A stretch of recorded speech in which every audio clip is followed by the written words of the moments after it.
नमस्कार, आप देख रहे हैं साधना न्यूज। मैं हूं अरुण सक्सेना। एक बार फिर सियासी एजेंडा में आपका स्वागत है। आखिर कब तक होंगे हादसे? ग्वालियर में सड़क हादसे के दौरान 12 महिलाओं समेत 13 लोगों की मौत हो गई। मृतक ऑटो से मुरैना जा रहे थे, तभी आनंदपुर ट्रस्ट अस्पताल के सामने बस ने ऑटो को टक्कर मार दी। सभी महिलाएं आंगनबाड़ी में स्कूली बच्चों के लिए खाना बनाने का काम करती हैं। देखिए खास रिपोर्ट। आनंदपुर ट्रस्ट अस्पताल के सामने ऑटो और बस की भिड़ंत। हादसे में 12 महिलाओं समेत 13 लोगों की दर्दनाक मौत। आंगनबाड़ी में स्कूली बच्चों का खाना बनाती थी मृतक महिलाएं। ऊर्जा मंत्री प्रद्युम्न सिंह तोमर ने मृतकों के परिजनों को बंधाया ढांढस। प्रशासन को अंत्येष्टि सहायता उपलब्ध कराने का दिया निर्देश। मुख्यमंत्री शिवराज सिंह चौहान ने हादसे पर किया गहरा दुख व्यक्त। मृतकों के परिजनों को 4-4 लाख की आर्थिक सहायता देने की घोषणा। ये महिलाएं थीं जिनको जो आंगनवाड़ी में खाना बनाती थी आंगनवाड़ी के लिए, तो इनको 2 ऑटो से जाना था, तो इनका एक ऑटो खराब हो गया, तो ये सब लोग एक ही ऑटो में बैठ गए और उसके बाद बस से सामने से इनका एक्सीडेंट हो गया। हम इन्हें जो है अभी सब लोगों को जो है हम अभी अंत्येष्टि सहायता और आर्थिक सहायता का हम लोग प्रकरण वो कर रहे हैं और बहुत ही दुखद हादसा है। बस है रोडवेज से अनुबंधित है परवन की और ग्वालियर से दिल्ली की तरफ जा रही थी। MP 07 P 6882। ये इसके मालिक हैं महेंद्र गुप्ता, जो बालाजी बस को संचालित करते हैं। और उधर से स्टोन पार्क से एक ऑटो आ रहा था जिसमें आंगनवाड़ी से कार्य करने वाली महिलाएं थीं। कुल 12 महिलाएं उसमें सवार थी। एक ऑटो चालक था। तो इसकी आई हॉस्पिटल के सामने गंगा मालनपुर के पे एक्सीडेंट हुआ है, जिसमें 12 महिलाएं मृत हुई हैं और एक ऑटो ड्राइवर मृत हुआ है।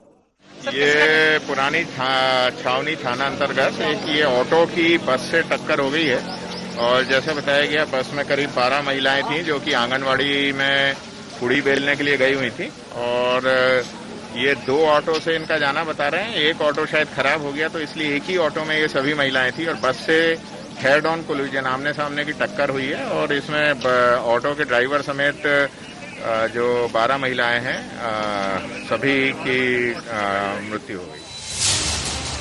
पुराने छावनी क्षेत्र में सुबह बस और ऑटो में जबरदस्त भिड़ंत में ऑटो ड्राइवर समेत 12 महिलाओं की मौके पर ही दर्दनाक मौत हो गई। इससे पहले भी सड़क हादसे सामने आती रही हैं, लेकिन प्रशासन हादसों से सबक नहीं ले रहा। सड़क हादसे के बाद कुछ समय अधिकारी ताबड़तोड़ कार्रवाई जरूर करते हैं, हालांकि समय के साथ अधिकारियों की कार्रवाई ठंडे बस्ते में चली जाती है। घटना की जानकारी मिलने पर ऊर्जा मंत्री प्रद्युम्न सिंह तोमर ने मृतकों के परिजनों को ढांढस बंधाया और मंत्री प्रद्युम्न सिंह तोमर ने अधिकारियों को प्रशासन की ओर से अंत्येष्टि सहायता और सड़क दुर्घटना में मिलने वाली सहायता राशि उपलब्ध कराने के निर्देश दिए। मेरे माननीय परिवहन मंत्री गोविंद राजपूत जी से बात हुई। प्रथम दृष्टया RTO को सस्पेंड किया है और पूरे प्रकरण की जांच कराई जाएगी। मैंने कहा कि अभी मैं यहाँ डेटा हाउस पे खड़ा हूँ, ये परिजन की शव उनके घर तक पहुँचाए, अंत्येष्टि हो, उसके बाद जो भी दोषी होंगे उनके साथ कार्रवाई। वहीं मुख्यमंत्री शिवराज सिंह चौहान ने सड़क हादसे पर गहरा दुख व्यक्त करते हुए मृतकों के परिजनों को 4-4 लाख की आर्थिक सहायता देने की घोषणा की है। मुख्यमंत्री शिवराज ने ट्वीट कर कहा कि भीषण हादसे में कई अनमोल जिंदगियों के असमय काल कवलित होने से बहुत दुख पहुंचा है। मैं और प्रदेश की जनता दुख की इस घड़ी में शोकाकुल परिवारों के साथ है। वे स्वयं को अकेला ना समझे। ब्यूरो रिपोर्ट, साधना न्यूज। आइए आपको सुनवाते हैं परिवहन मंत्री गोविंद सिंह राजपूत ने इस पूरे मामले पर क्या कहा। जो हादसा हुआ है बस का और ऑटो का, सुबह से ही संपर्क में हूँ और जहाँ तक प्रथम जानकारी आई है कि एक दूध वाला की मोटरसाइकिल की टक्कर, इसको बचाते बचाते वो गिर गया। सामने से ऑटो, वहाँ से बस आ रही थी। इसी में बस के ड्राइवर ने उसको बचाने के चक्कर में घटना हुई है, जो प्राथमिक सुनने में आया। ऑटो में जाते समय 2 ऑटो गए थे, आते में एक ऑटो खराब हो गया तो महिलाएं एक ही ऑटो में बैठ गई। घटना बहुत ही दुखद है, जांच के आदेश दिए हैं और ट्रांसपोर्ट कमिश्नर घटना में मौजूद हैं। हमारे साथी प्रद्युम्न सिंह तोमर मंत्री घटना में मौजूद हैं। माननीय मुख्यमंत्री जी ने मृतकों के लिए 4-4 लाख रुपए की घोषणा की है और जो भी संभव होगा सरकार पूरी तरीके से मृतकों के परिवारों के साथ है। और पूरे मामले पर ज्यादा जानकारी के लिए, बहस के लिए हमारे साथ में हमारे स्टूडियो में मौजूद है भारतीय जनता पार्टी से धैर्यवर्धन शर्मा, प्रदेश प्रवक्ता है। बहुत बहुत स्वागत है धैर्यवर्धन जी आपका। हमारे साथ कांग्रेस से प्रवक्ता जुड़े हुए हैं मिथुन अहिरवार जी। मिथुन जी बहुत बहुत स्वागत है साधना न्यूज में। प्रदेश के वरिष्ठ पत्रकार डॉक्टर नवीन आनंद जोशी साहब विषय विशेषज्ञ के रूप में हमारे बीच में है। डॉक्टर साहब आपका बहुत बहुत स्वागत है। धैर्यवर्धन जी, आखिर कब तक होते रहेंगे हादसे? 12 लोगों, महिलाओं सहित एक ड्राइवर, 13 लोग काल कवलित हो गए हैं। घटना अत्यंत दुखदाई है जी। और आज का दिन बहुत तकलीफ भरा दिन है। जिस प्रकार से उस दुर्घटना की जानकारी मिली जी, शासन ने उसकी जांच के ऑर्डर किए हैं जी। दोषी ड्राइवर था, लापरवाही पूर्ण ड्राइविंग थी उसकी, या क्या घटनाक्रम बना जी, ये अभी एकदम से मैं कह पाने की स्थिति में नहीं हूँ जी। पर सरकार ने बहुत गंभीरता से लिया, इसलिए वहां के आरटीओ को भी दंडित करने के लिए उनको निलंबित किया है जी। धैर्यवर्धन जी, बहुत ज्यादा कहने की स्थिति में नहीं हूँ मैं, थोड़ा सा इंतजार करना होगा। बिल्कुल इंतजार करना होगा धैर्यवर्धन जी। होता अमूमन यही है, चाहे हादसा ग्वालियर का ले लें, चाहे जो 54 लोग पहले सीधी में चले गए थे, कहने की स्थिति में सरकार नहीं होती है, लेकिन आखिर कब तक होते रहेंगे हादसे, बड़ा सवाल है। हादसे रोकने के लिए सरकार जतन करती है, सरकार गाड़ियों की फिटनेस की भी चिंता करती है, पर कहीं ना कोई गंभीर लापरवाही कुछ तो हुई है जिस कारण से ऐसी घटना हो जाती है जी। और दोषी व्यक्ति को जरूर दंडित किया जाएगा। पर मैंने बताना कि हादसे के क्या कारण रहे जी, अधिकारी उसका परीक्षण करने के उपरांत ही बता पाएंगे इतनी भयावह दुर्घटना आखिर क्यों हुई। चलिए इतनी लापरवाही से गाड़ी चलाने का कारण बना या कोई और किसी को बचाने के फेर में यह दुर्घटना घटित हो गई। चलिए मिथुन जी जुड़े हुए हैं, कांग्रेस प्रवक्ता। मिथुन जी, मित्र आपके बता रहे हैं कि जानकारी नहीं है, परीक्षण करना पड़ेगा, समय लगेगा। नहीं, बहुत अच्छी आवाज आ रही है आपको? हाँ, आपकी आवाज आ रही है मिथुन जी। जी। पहले ही सेंटेंस में उन्होंने इस सरकार की जो अवस्था है वो बयान कर दी जी। उन्होंने कहा कि आज तकलीफ का दिन है। बिल्कुल तकलीफ का दिन है, 1 साल इनकी सरकार पूरी कर रही है जी। और ऐसे मौके पर जनता के लिए ऐसी दुखद घटना की जानकारी होना हम सबको व्यथित करती है। बिल्कुल, ये पहली बार नहीं है कि इनकी सरकार के समय ऐसा गंभीर भीषण हादसा हुआ हो। इससे पहले आपने देखा ही होगा, सीधी में एक हादसा हुआ था जिसमें 54 लोगों की मृत्यु हो गई थी। बिल्कुल, सरकार घुमाती रही कि साहब 40 लोगों की हुई है, 45 की हुई है, 55, और अंत में वो आंकड़ा 50 को पार कर गया जी। उस समय परिवहन मंत्री गोविंद राजपूत जी वो बसों में घुस गए थे, रोजाना चेकिंग हो रही थी, रोजाना चेकिंग कर रहे थे, और उसके बाद वो सरकार के जश्न में अब शामिल हो गए हैं। तो वो यदि चेकिंग लागू जारी रखते तो शायद परिणाम कुछ और होते। मध्य प्रदेश में आज स्थिति ये है कि हर जगह आपको पुलिस वाले खड़े होते मिलेंगे और परिवहन विभाग का जो टारगेट है उसको पूरा करते हुए दिखते हैं। कहीं किसी का चालान बना दिया, कहीं किसी की गाड़ी रोक ली। ये सरकार का दबाव है कि 35 करोड़ प्रति विधायक के मान से जो सरकार खरीदी है उसकी जो खाना पूर्ति है वो इसी तरीके से होगी। और इस चक्कर में चाहे ऑटो ओवरलोडिंग कर रहा हो, चाहे बस वाला शराब पी के गाड़ी चला रहा हो, जिसकी की जानकारी हमारे भारतीय जनता पार्टी के लोगों को नहीं होती है कि अगर घटनाएं हो रही हैं तो क्यों हो रही हैं। इस कारण ये घटनाएं हो रही हैं, बढ़ रही हैं, और जो सरकार की स्थिति है, सरकार का जो भेदभाव है बार बार नजर आता है। आप सीधी के बस हादसे में देखें, 50 से ज्यादा लोगों की मृत्यु हुई थी, वहां 7 लाख रुपए प्रति व्यक्ति मुआवजा दिया गया, और यहाँ केवल 13 लोगों की मृत्यु हुई और इसमें मुआवजा आधा करीब कर दिया गया, 4 लाख के करीब हो रहा है। एक भी मृत्यु दुखद है, लेकिन आपको ये चाहिए कि एक स्टैंडर्ड बनाए, एक प्रोटोकॉल बनाए, एक मापदंड बनाए कि यदि लोगों की मृत्यु होती है, ऐसे सड़क हादसों में होती है, सरकार की फेलियर की वजह से होती है, तो एक जैसा मुआवजा उन लोगों को दें। हमारी मांग है कि ये 4 लाख रुपए का मुआवजा बेहद कम है। सीधी बस हादसे में जैसे जैसे ये एक तो सीधी में बहुत ज्यादा शायद इनके विधायक आए हैं, इसलिए शायद इन्होंने ये मुआवजा दे दिया होगा। ग्वालियर से इतनी क्या दुश्मनी है साहब, अब तो सिंधिया जी भी आपके साथ हैं, यहाँ के लोगों का भी मुआवजा बढ़ा करके 7 लाख करें। परिवहन मंत्री का तुरंत इस्तीफा लें। केवल 3 दिन उन्होंने बसों की चेकिंग की, उसके बाद वे आराम से अपनी वसूली में धैर्यवर्धन जी से जान लेते हैं, उस काम में लग गए। बिल्कुल, धैर्यवर्धन जी से जान लेते हैं। धैर्यवर्धन जी, कांग्रेस प्रवक्ता और पूरी कांग्रेस पार्टी का प्रतिनिधित्व करते हुए आरोप लगा रहे हैं कि परिवहन मंत्री का इस्तीफा होना चाहिए। सरकार जो भारतीय जनता पार्टी की है वो भेदभाव कर रही है, सीधी में 7 लाख और ग्वालियर में 4 लाख, जबकि सिंधिया जी आपके साथ आ गए हैं। देखिए, मैं आज के इस दुखद अवसर पर कोई राजनीतिक बात नहीं करना चाहता हूँ, ना आपके इस चैनल की चर्चा को राजनीतिक रूप देना चाहता हूँ। मिथुन भाई, तो अवसर मिला है तो जरूर हमलावर होंगे, बहुत सारी बातें करेंगे, जिनकी आवश्यकता नहीं है वे बातें भी करेंगे। पर मैं आपसे कहना चाहता हूँ, क्या सरकार कहती है कि आप ऑटो में 30 और 35 की संख्या में जाकर के बैठ जाएं? क्या सरकार ने ना ऑटो वालों को बोला ना जनता को बोला? अब ये सब घटनाएं का योग बन जाता है, जबकि सामान्य तौर पे यदि ऑटो खराब हो गया था, थोड़ा सा इंतजार करके कई और ऑटो मिल जाते। चलिए धैर्यवर्धन जी, रोक के एक प्रश्न आपसे कर लेते हैं। आखिर में एक पूरा का पूरा महकमा बना हुआ है जिसे परिवहन विभाग बोला गया है। 3 सवारी यदि बिठा ली जाती है, चालान कट जाता है, तो उस समय वो विभाग कहाँ है कि एक में 30 और 33 और 35 लोग बिठा रहे हैं? मतलब जिम्मेदारी आखिर किसकी है? सवाल बड़ा। मैं आ रहा हूँ मिथुन जी आपके पास जी। विभाग के कर्मचारी, अधिकारी, पुलिस विभाग के यातायात व्यवस्था में लगे हुए लोग निश्चित तौर पर चेकिंग भी करते हैं, चालान भी करते हैं, पर एक जगह होती है। अब हर जगह कदम कदम पे, चप्पे चप्पे पर तो खड़े होकर के गली कूचों में दिखाई नहीं पड़ सकते।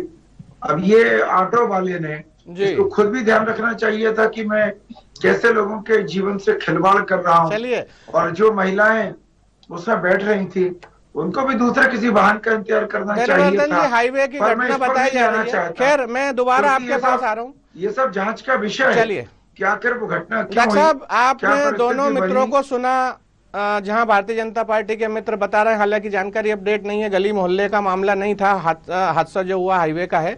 कांग्रेस के मित्रों ने भी कुछ आरोप लगाए हैं। इस पूरे घटनाक्रम पे क्या आपका दृष्टिकोण है, क्या आप सोचते हैं? देखिए अरुण जी, हादसे जो होते हैं वो या तो परिस्थिति जन्य होते हैं या फिर मानव निर्मित होते हैं। बिल्कुल।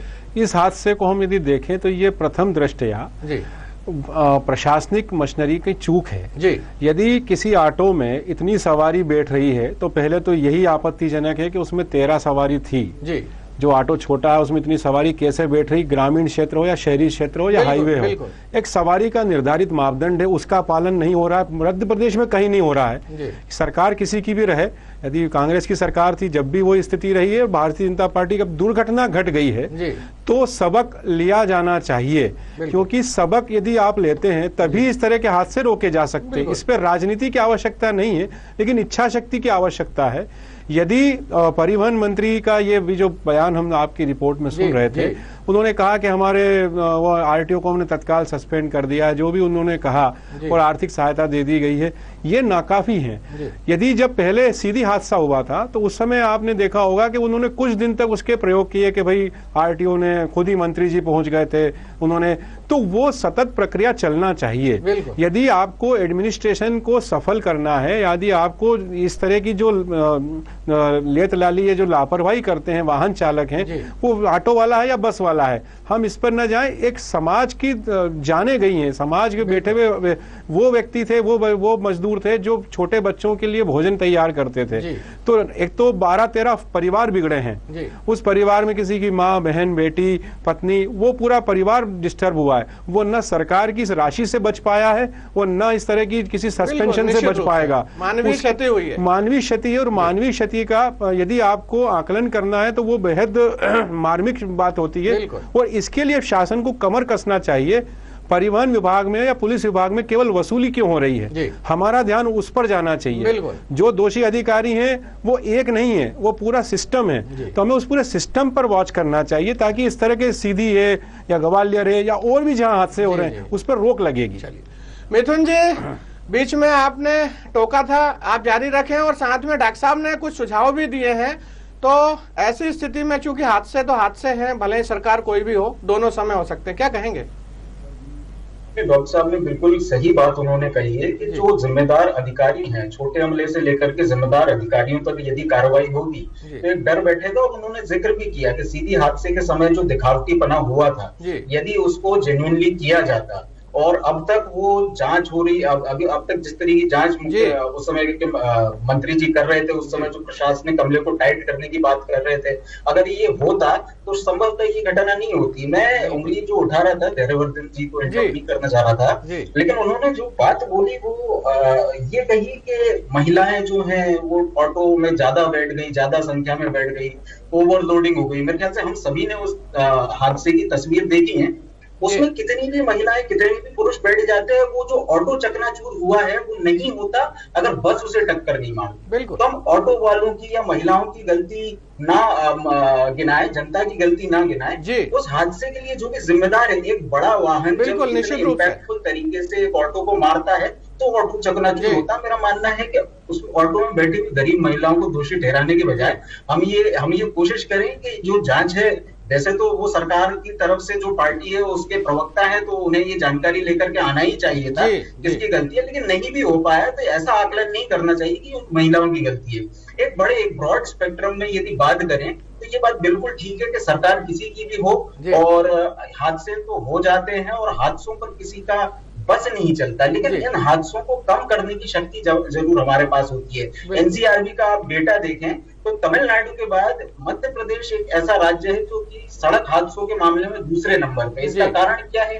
क्या इसका कारण वो अमेरिका वाली सड़कें जिनका की बखार शिवराज जी जाकर के करते हैं? क्या इसका कारण हमारा वो शासन और प्रशासन का अमला है जिनको की वसूली का टारगेट दिया जाता है? क्या मध्य प्रदेश की भाजपा सरकार का लालच है जो पुलिस आए दिन चालान लोगों के बनाती है? यदि चालान बनाने के बजाय लोगों को जागरूक करती, लोगों का सख्ती से ट्रैफिक नियमों का पालन करवाती तो शायद स्थिति अलग होती। लेकिन जब ऐसी घटनाएं हो जाती है तो हमें बजाय जनता को जिम्मेदार ठहराने के साथ जनता नहीं मान रही है, जनता ने ओवरलोडिंग कर ली, मेरा मानना है कि इस मामले में जो भी जेन्युइन लोग हों उन लोगों का इसकी जिम्मेदारी तय करनी चाहिए। और मुआवजे के प्रति मेरा अभी भी आग्रह है, जयवर्धन जी ने जवाब नहीं दिया, मुआवजे के प्रति आपकी एक लाइन होनी चाहिए, एक स्टैंडर्ड होना चाहिए कि यदि सीधी बस हादसे में 7 लाख रुपए मुआवजा दिया जाता है तो इस हादसे में आपने स्वयं भी बताया ये महिलाएं आंगनबाड़ी में खाना बनाने जाने वाली महिलाएं थी, आर्थिक स्थिति इनकी बेहद कमजोर है, इनके लिए सीधी बस हादसे के बराबर या उससे ज्यादा की व्यवस्था करनी चाहिए,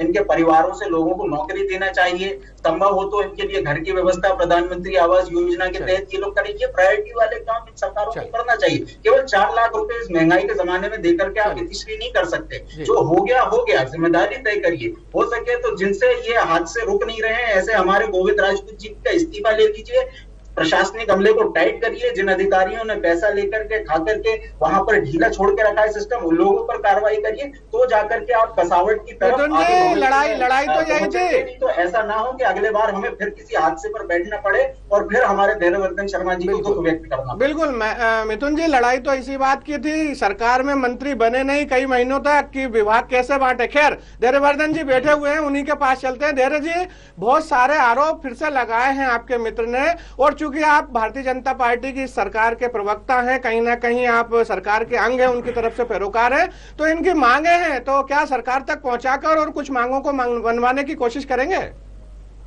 देखिए, पहले तो मैं स्पष्ट कर दूं कि मैंने इस दुर्घटना के लिए महिलाओं को जिम्मेदार नहीं ठहराया। ये मिथुन भाई मेरे उस सेंटेंस को अलग ढंग से प्रस्तुत कर रहे हैं। मैंने केवल ये बताया कि लोग कैसे तो इतनी बड़ी तादाद में बैठ जाते हैं, कैसे ऑटो वाला बिठा लेता है और ऑटो वाला यदि पैसे के लालच में बिठा रहा है तो लोगों को नहीं बैठना चाहिए, लोगों को इंतजार करना चाहिए कि दूसरा वाहन आएगा। ऐसा ही कुछ लोग इस वाहन से निकाल देते, कुछ दूसरे वाहन से आएंगे, कुछ तीसरे वाहन से आएंगे। अब चूंकि आधा घंटे चर्चा करेंगे तो तमाम सारे प्रसंगों पर चर्चा होगी। मैंने केवल इसलिए ये कहा कि लोगों को भी अपनी जान की कीमत समझनी चाहिए। और हो सकता है वो बस और ऑटो की जो दुर्घटना है वो तो हुई, पर यदि उसमें इतनी ज्यादा संख्या में लोग न बैठे होते तो हो सकता है इतनी जानमाल की क्षति न होती, इतने लोगों का जीवन दांव पर न लगता। बाकी इस घटना का इससे कोई संबंध नहीं है। मैंने पहले ही कहा कि ड्राइवर का दोष है, किन परिस्थितियों में एक्सीडेंट हुआ है, बस चालक की ने जानबूझ करके नशे की हालत में किया या किसी को बचाने की जुगत में उसके साथ इस प्रकार की घटना हो गई, या अभी अचानक से मैं दोषारोपण नहीं कर सकता। दोषारोपण का विषय भी नहीं है, दुख का विषय है जी। सरकार अपने स्तर पर जो मदद कर सकती करेगी और दोषियों को दंडित भी करेगी। एक मापदंड का बातचीत यहाँ कर रहे थे मिथुन जी के सीधी में 7 लाख थे और ग्वालियर में 4 थे, उस पर कुछ बोलना चाहेंगे आप? देखिए, सरकार जी तमाम घटनाओं पर समय समय पर मुआवजा राशि का ऐलान करती है जी, और जो समय परिस्थिति होती है जितना आवश्यक होता है जी सरकारें अधिकतम देने का प्रयास करती है। चलिए, और मुझे लग रहा है कि इसके अलावा भी स्थानीय प्रशासन को निर्देश होते हैं, जैसे कि मिथुन भाई की अपेक्षा है कि उन जरूरतमंद परिवारों को यदि प्रधानमंत्री आवास के अंतर्गत उनको लाभ दिया जा सकता है तो जरूर दिया जाता है। और भी अन्य प्रकार के कोई लाभ संभव हैं तो उस पीड़ित परिवार को देने का सरकार प्रयास भी करती है, देती भी। चलिए डॉक्टर साहब, बेहद संजीदा मामला है, क्योंकि आप भी बोल चुके हैं कि मार्मिकता के साथ लेना चाहिए, कहीं ना कहीं मानवीय संवेदनाएं जुड़ी हुई हैं।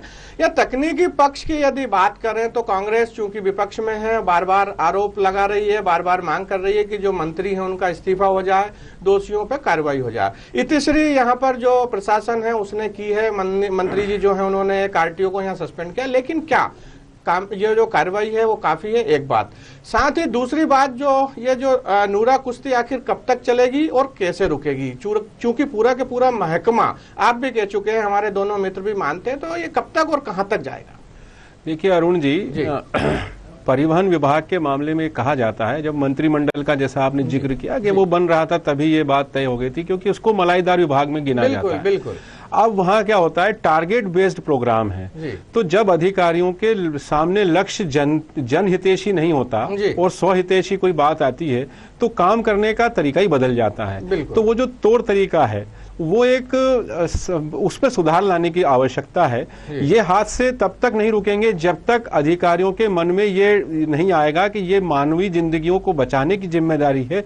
वो केवल विभाग नहीं चला रहे हैं, वो लोगों की आम जन की सुरक्षा और भावनाओं के साथ वो उनको आत्मसात करना पड़ेगा, क्योंकि ये शासन जो होता है वो जनकल्याणकारी नीतियों के लिए, जनकल्याण को डिलीवर करने के लिए गवर्नमेंट होता है। यदि प्राइवेट कोई व्यक्ति गलती करता है तो आप उसके, जैसे अभी 2 पहिए पे आप 3 लोग जाएंगे तो पुलिस पकड़ेगी, उसको चालान करेगी, बिना बेल्ट है, बिना हेलमेट है, मास्क नहीं है, बहुत सारी चीजें हो गई हैं। लेकिन यदि सरकारी व्यक्ति से ये भूलें होती हैं तो सरकार केवल उन आम आदमी के लिए बनी है या केवल कुछ खास लोगों के लिए कि भाई बस वाले ने आपको एक अमाउंट दे रखा है तो हमको जाने दीजिए, उसकी कोई गलती है छोड़ देंगे, ऑटो वाले ने इतनी बड़ी गलती। ये ऐसा हादसा बार बार इस बात को इंगित करता है कि कहीं न कहीं प्रशासन में इस तरह के लोग फल फूल रहे हैं जो अपना एक, जिसको कहना चाहिए, अर्थ के प्रभाव में या किसी रसूख के प्रभाव में वो बच निकलते हैं, उन पर कोई कार्रवाई नहीं होती। क्या ये जरूरी नहीं होता है कि जो भी परिवहन विभाग के अधिकारी हैं वो प्रति माह एक उनका दिन फिक्स करे? कोई भी ऑटो मीटर से नहीं चलता, किसी भी ऑटो में वर्दी वाला ड्राइवर नहीं होता, किसी के भी मेंटल फिटनेस की जांच नहीं होती। क्या कारण है कि इस तरह के पूरे प्रदेश में देख लीजिए आप, केवल हम ग्वालियर की घटना का जिक्र कर रहे हैं, वहां हादसा हो गया तो हम आज उस पर डिबेट हो रही है। यदि इस तरह के मध्य प्रदेश में इसी से यदि एक शपथ ले ली जाए मंत्री जी द्वारा कि मैं प्रत्येक विभाग के, मतलब विभाग के प्रत्येक जिले और संभाग में एक कैंप लगाए कि हर 10 दिन में, 15 दिन में वो इस तरह की इनकी परीक्षण करें, इनकी जांचें करें, कौन से गड़बड़ियां, तो मैं समझता हूं ये कभी घटनाएं रूप ही नहीं लेंगी। यदि अपडेट रहेगा, वाहन ठीक है और उसमें बिठाई जाने वाली सवारियों की संख्या का मापदंड ठीक ठाक है, तो इस तरह की घटनाएं होंगी ही नहीं। चलिए मिथुन जी, आपके प्रश्न के जवाब में जो धैर्यवर्धन जी हैं, भारतीय जनता पार्टी के प्रवक्ता, उन्होंने कहा था कि अलग अलग जगह अलग अलग मापदंड होते हैं। हालांकि आपने पहले आरोप लगा दिया था कि मृतक तो मृतक है, चाहे वो सीधी में उनकी मौतें हों। मैंने ये नहीं कहा कि अलग अलग मापदंड होते। आपका जो कहना था कि वहाँ स्थानीय स्तर पर कि अलग अलग मापदंड, आप बता दें दोबारा। जब भी कोई इस प्रकार की दुखद घटना होती है, सरकार अपनी परिस्थिति के अनुसार अधिकतम परिस्थिति के अनुसार यहाँ परिस्थितियां किस प्रकार से भिन्न मानी जाएं, इसका एक आप भी कह चुके हैं कि भाई दोनों जगह में इतना अंतर क्यों। तो क्या एक जिम्मेदारी नहीं बनती, चूंकि आप विपक्ष में बैठे हुए हैं, तो इस सारी चीज को लेके क्या कांग्रेस पार्टी कोई आंदोलन करेगी या जो इस तरह के लोग हैं, जो विभाग है, उसके खिलाफ कोई बड़ा प्रदर्शन करने जाएगी? बिल्कुल आपने ठीक प्रश्न किया। और धैर्यवर्धन जी ने जो बात कही, उन्होंने ये कहा था कि यदि 4 लाख रुपए की राशि कम लगती है तो प्रशासन के पास और भी विकल्प होते हैं इन लोगों को फायदा पहुंचाने के। प्रिसाइसली यही पॉइंट मेरा है कि सीधी में भी प्रशासन है, सीधी में भी प्रशासन के पास और भी विकल्प हैं, लेकिन उसके अलावा राज्य सरकार ने 7 लाख रुपए प्रति व्यक्ति दिए हैं। निवेदन केवल इतना है, हम भी राजनीति नहीं कर रहे हैं, निवेदन केवल इतना है परिस्थिति अनुसार की तो कोई बात ही नहीं रह गई। धैर्यवर्धन जी, आपके आदरणीय मुख्यमंत्री स्वयं कह चुके हैं कि मध्य प्रदेश में मैं पैसे के लिए रोने वाला मुख्यमंत्री नहीं हूं, मध्य प्रदेश में पैसे की कोई कमी नहीं, जब कोई कमी नहीं है। और ये जो महिलाएं थी, ये आंगनबाड़ी जाकर के खाना बनाने वाले वर्ग से थी, या आर्थिक स्थिति में कमजोर महिलाएं थी, तो बजाय इनकी गलती निकालने के हमारा निवेदन केवल यही है, इस महंगाई के काल में उनके लिए भी आप मुआवजा बढ़ाएं। आपने देखा होगा कि मध्य प्रदेश की जो सरकार है, कितने बड़े बड़े इनके विज्ञापन छपे हैं साहब, जागरूकता बताई, जागरूकता के लिए भी ये कार्यक्रम चलाए जाते हैं। आपने देखा होगा आज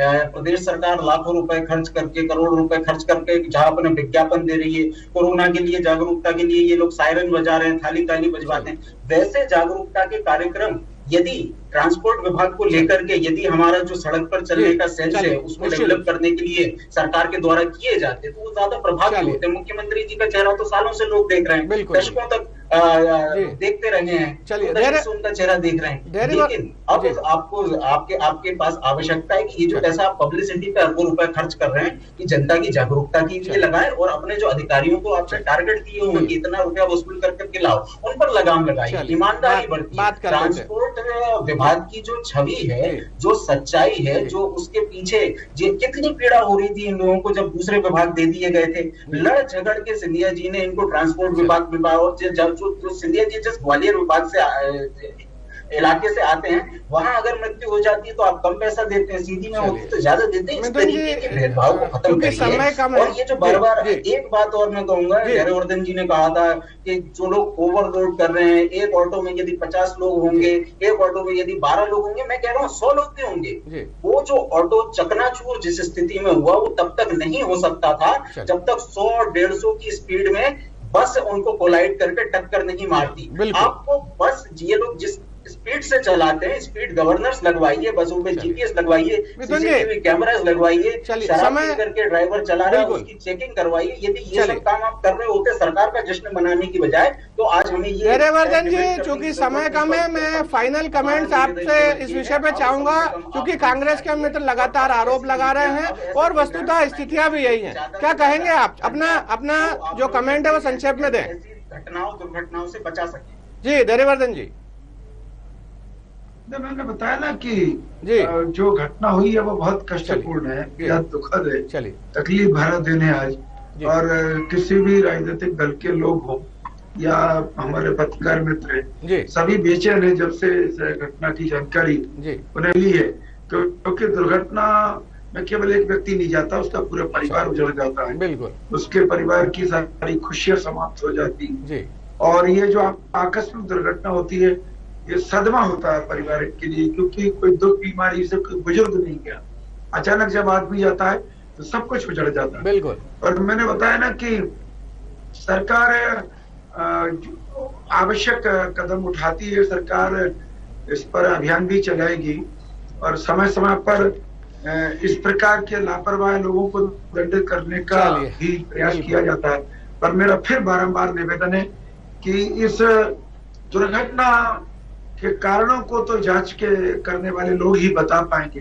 सामान्य तौर पर आपने देखा है कि यदि छोटे वाहन में ज्यादा लोग बैठ जाएं। चलिए, तो कभी कभी तो ड्राइवर को नहीं पता निश्चित रूप से कहीं ना कहीं एक जागरूकता का विषय है, चूंकि कांग्रेस के मित्र और हमारे पत्रकार साथी ने ये बताया कि जागरूकता ही अनिवार्य है। भारतीय जनता पार्टी के मित्र अपनी सरकार का पक्ष रख रहे थे, लेकिन अंतोदगत्वा ये मानने के लिए तैयार है कि जागरूकता ही सबसे बड़ा इसका कारण है। खैर, विषय बहुत बड़ा है, चूंकि एक बड़ा हादसा हुआ है, मानवीय संवेदनाओं की इतिश्री हुई है। ऐसे में उनको संवेदना देते हुए फिर किसी दिन इसी मुद्दे पर बैठेंगे। तब तक के लिए नमस्कार।